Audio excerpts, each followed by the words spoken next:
So far, we have optimized the pipeline using test run and adjusted parameters to improve segmentation quality.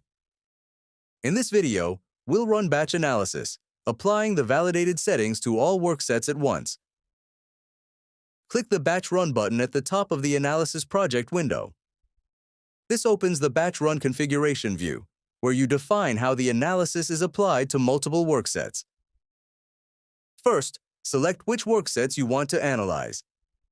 In most cases, you'll select all worksets in the project. Next, select a parameter preset. If you saved a preset during test run, select it here to apply those settings. If not, select the pipeline default. You can also choose which output types to save during batch analysis. There are 4 types. 3 are enabled by default, and 1 is off. Label is the first primary output. It's required for any object-level measurement, so it's always saved. Binary outputs from intermediate steps are saved by default too. They're useful for validation and visualization. Measurement is the other primary output, the quantitative tables that almost every analysis needs. Float outputs are the one type that's disabled by default. They take up significantly more storage space than the other output types, so they're only saved when you specifically need them. The defaults cover most analysis needs. You can adjust them only if your specific workflow requires it.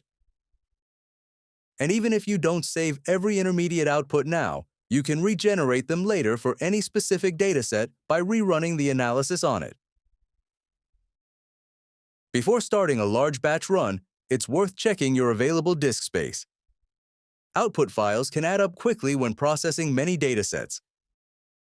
Everything is configured. Let's start the analysis and watch it run. Click Start to begin the batch analysis.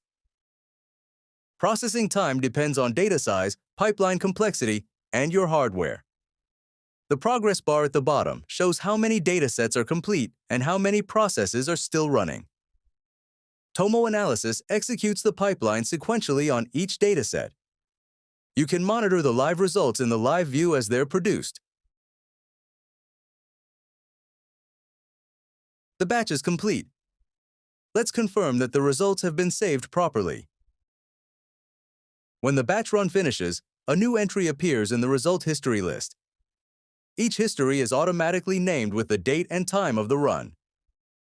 Histories let you revisit any batch analysis later, compare different parameter presets, or export results in different formats.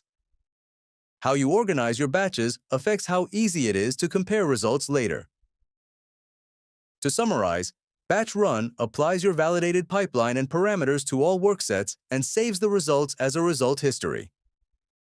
In the next video, we'll review the results and export quantitative data for downstream analysis.